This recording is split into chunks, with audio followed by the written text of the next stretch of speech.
자, 여러분 안녕하세요. 오늘은 이제 자가 면역성 간염에 대해서 살펴보도록 하겠습니다. 영어로는 오토이뮨 헤파타이티스예요. 오토이뮨 헤파타이티스. 예, 이건 이제 뭔가 면역에 문제가 생겼다는 뜻이고요. 헤파타이티스는 간염이죠. 자, 이게 이제 어떻게 생겼는지 몰라요. 이게 이제 아직 원인 불명입니다. 근데 지금 추정하고 있는 게 아마도 이런 자가 면역 기전에 의해서 생기지 않았을까 하는 겁니다. 어, 제가 이거 갖다 그냥 추정해서 말씀을 드리면요, 간이 이렇게 있으면 여기 간세포가 이렇게 있겠죠. 근데 이제 간세포가 이제 어떤 원인이든 좀 부서져가지고 이 조각들이 이제 예를 들어 피 속에 이렇게 떠돌아다닌다고 생각을 해봅시다.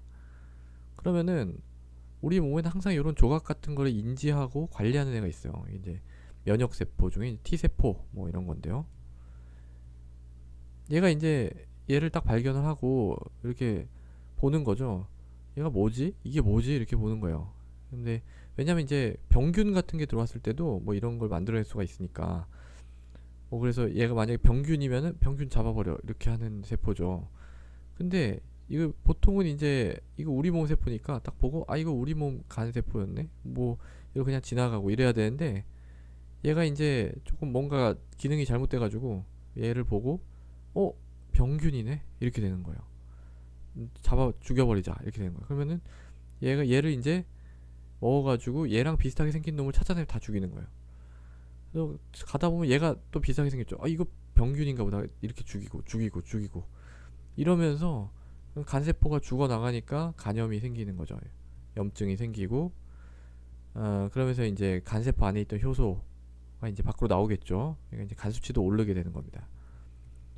특히 이제 ALT 간에 민감한 ALT가 많이 오르게 됩니다. 뭐 지금 제가 말씀드린 딱 요런 기전은 아닐 수도 있어요. 뭐 항체가 관여를 할 수도 있고요. 이렇게 이제 자기 걸 인지하는 자가 항체 관여를 할 수도 있고. 근데 이제 대략적인 어떤 그냥 흐름을 설명을 드린 겁니다. 이거 어떻게 진단하냐면요. 이거 배제 진단입니다. 배제 진단. 굉장히 까다롭죠.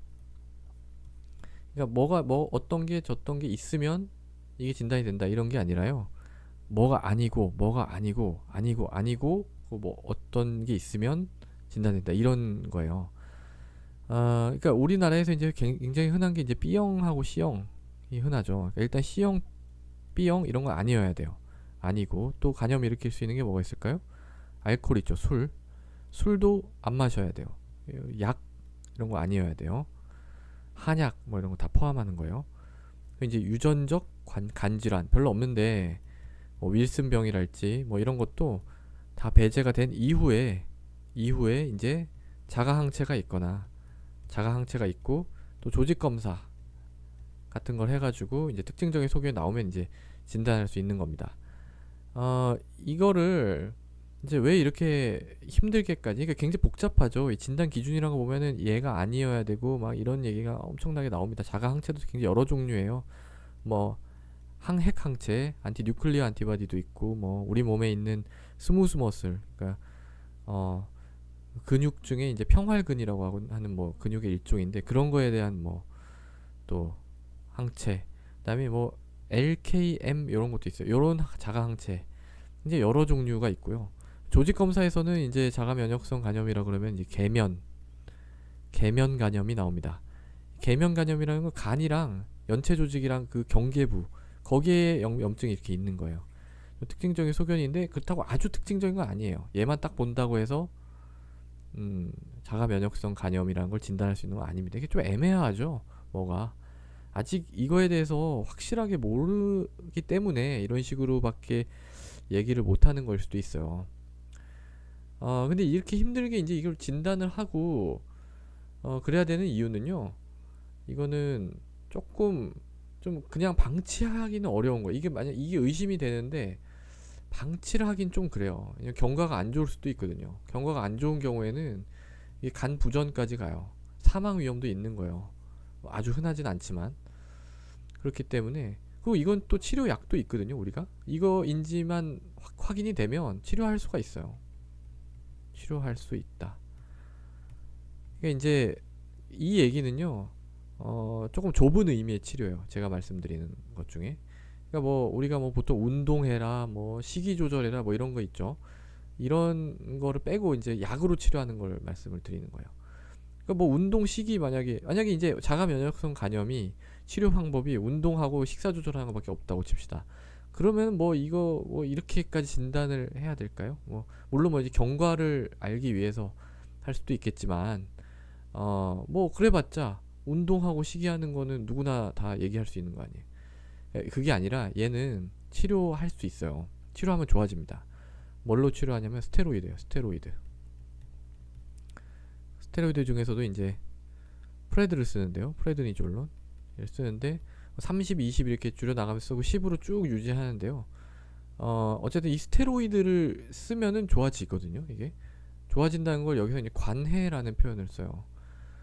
그래서 관해가 되면은 이제 이런 좀 심각하게 될 위험이 훨씬 낮아지기 때문에 이거는 좀 진단을 해서 치료할 수 있으면 이렇게 치료를 하는 게 좋습니다. 우리나라에서는 스테로이드 많이 쓰는데 외국 같은 데서는 아예 그냥 면역 억제 치료를 해버리기도 해요. 면역 억제 치료. 아자티오프린 이런 걸 쓰는 거예요. 아자티오프린. 무서운 약들이에요, 사실 이 둘 다. 이렇게 흔하게 막 뭐 감기약 쓰듯이 이렇게 처방할 수 있는 약은 아닙니다. 이거는 부작용도 많고요. 그러니까 면역 억제 이런 거 보세요. 이게 만약에 진단이 잘못됐다고 생각해 보시다면 B형 간염, C형 간염인데 잘못 자가 면역성 간염인 줄 알고 면역 억제를 해버렸어요. 그러면은 이 간염발에서 되게 좋아하겠죠. 얘를 잡아먹을 면역이 없어져 버리는 거니까 더 증식을 활발하게 할 수가 있겠죠. 스테로이드도 마찬가지고요. 스테로이드도 어느 정도 면역을 좀 억제하는 효과가 있거든요. 그래서 굉장히 조심스럽고요. 자가 면역성 간염이다 라고 얘기하는 것은 상당히 조심스럽지만 그래도 확신을 가지고 치료할 때는 치료를 해야 되는 그런 병입니다. 쉽지 않죠. 쉽지 않아요. 전문가의 영역이라고 볼 수도 있습니다. 그렇지만 어쨌든 우리 이제 피검사에서 웬만한 이제 병원 어느 정도 규모 이상의 병원의 경우에는 이제 자가 항체 이런 거 다 검사가 가능하고요. 그리고 이제 조직 검사도 가능하니까 예. 조직 검사 하려고 그러면은 어느 정도의 비용이 발생을 해요. 그러니까 금전적인 것뿐만 아니라 시간이 든다는 얘기죠. 입원을 해가지고 해야 되는 거거든요. 침 찔러가지고 조직 검사 하는 거는. 그러니까 뭐 보통 우리가 뭐 다른 뭐 술 마셔서 간염 생겼을 때 조직 검사 하자고 하나요? 그런 거는 잘 없죠. 예. 근데 이제 얘는 치료를 해야 되니까 이런 좀 무서운 약, 스테로이드나 면역 억제 치료 같은 걸 해야 되니까 웬만하면은 입원해서 조직 검사까지 많이 진행을 합니다. 자가 면역성 간염이 의심이 될 때는. 자, 그래서 오늘은 이 자가 면역성 간염에 대해서 그냥 전체적인 개요에 대해서 말씀을 드렸습니다. 감사합니다.